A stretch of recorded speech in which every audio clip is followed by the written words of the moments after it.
Enderman គឺជាមបមួយដែលឈៀលហើយនឹងអត់ attack យើងទេបើសិនបើយើងអត់មើលចំផ្នែករបស់វាប៉ុន្តែតើហេតុអីបានជា Enderman ខឹងយើងនៅពេលដែលយើងមើលចំផ្នែករបស់វាតើមកពីវាអៀនមែនកាលពីព្រៃនាយ Enderman រស់នៅក្នុង The End ដោយមានក្តីសុខនៅពេលនោះគឺអត់មាន NCT ទេរាប់រយឆ្នាំនៅក្នុង The End គឺអត់មានអីផ្លាស់ប្ដូរទេប៉ុន្តែនៅក្នុង World ធម្មតាមនុស្សបុរាណបានសាងសង់នៅបង្កើត item ជាច្រើនដែលសូម្បីតែ player សពថ្ងៃអាចធ្វើបាននៅក្នុងករណីនេះគឺ End Portal នៅក្នុង Stronghold មនុស្សបុរាណបានបង្កើត Portal ដើម្បីឆ្លងទៅភព The End បន្ទាប់មកពួកគេក៏បានសាងសង់ NCT ហើយ item ដែលយើងអាចរកបាននៅក្នុង NCT គឺមាន Elytra ដែលបានន័យថាមនុស្សបុរាណគឺអាចបង្កើត Elytra បានប៉ុន្តែតើវាមានអីពាក់ព័ន្ធជាមួយនឹង Enderman មនុស្សបុរាណគឺចង់បាន Ender Pearl ហើយតាមអ្វីដែលខ្ញុំសង្ស័យគឺ Ender Pearl ចេញមកពី Shulker ពាក្យថា Pearl គឺបានន័យថាត្បូងហើយត្បូងគឺចេញមកពីពួកសត្វ Oyster អស់នេះហើយ Shulker គឺមានរូបរាងដូចជាសត្វ Oyster នឹងអញ្ចឹងប៉ុន្តែដោយសារតែការយក Shulker គឺវាពិបាកហើយនឹងចំណាយពេលយូរអញ្ចឹងហើយមនុស្សបុរាណបានយក Enderman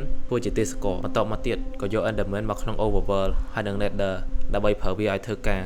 ដោយសារតែ Enderman គឺចេះចាស់ចឹងហើយនៅពេលដែលមនុស្សបុរាណអស់នោះខ្លាយទៅជាចាស់គឺ Enderman គឺបានវាយបកវិញនៅពេលដែល Enderman បានសេរីភាពវិញហើយពួកវាក៏ប្រមូលគ្នា